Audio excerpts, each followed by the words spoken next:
বন্ধুরা, বর্তমানে একটা পরিচিত শব্দ হচ্ছে বয়কট। তো আমরা অনেকে আছে বয়কট প্রসঙ্গ তুললে যেমন বলে যে ফেসবুক বয়কট কর, তারপরে ইউটিউব বয়কট কর, তারপরে মোবাইল বয়কট কর, যেটা মানে ওনারা আর কি বলে যে যেটা আপনার পক্ষে বিকল্প এখনও আসে নাই সেটা বয়কট করতে বলে।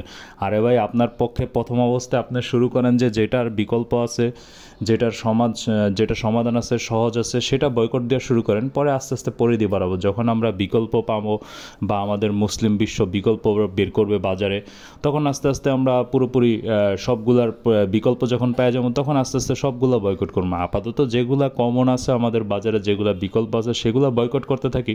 শুরুটা হোক এইভাবে, তখন দেখা গেছে আপনি শুরু করলে তো আস্তে আস্তে বয়কটের মাত্রাটা বাড়বে। আর যদি শুরুটা না করি তখন দেখা গেছে এই যে কি বলে, এই যে এইসব কথা দিয়ে তো আমাদেরকে ডিমোরালাইজ মানে কি বলে, আমরা তখন মানে থাইমে গেলাম যে না, তাহলে তো করা যাইতেছে না, তাহলে তো এইটা করতে পারতেছি না, যেটা সামনে আছে সেটা দেওয়া শুরু করি। পরবর্তীতে দেখা গেছে ডিপলি যখন আমাদের বিকল্প আসবে বা আমরা ডিপলি বিকল্প অপশন পাবো, তখন আমরা সামনের দিকে আগামো, তখন আমরা ভালোভাবে আগামো। নিজেদের যখন মুসলিম বিশ্বের জিনিসগুলা আসবো বিকল্প, ভালো বিকল্প, তখন আমরা সামনের দিকে আগামো।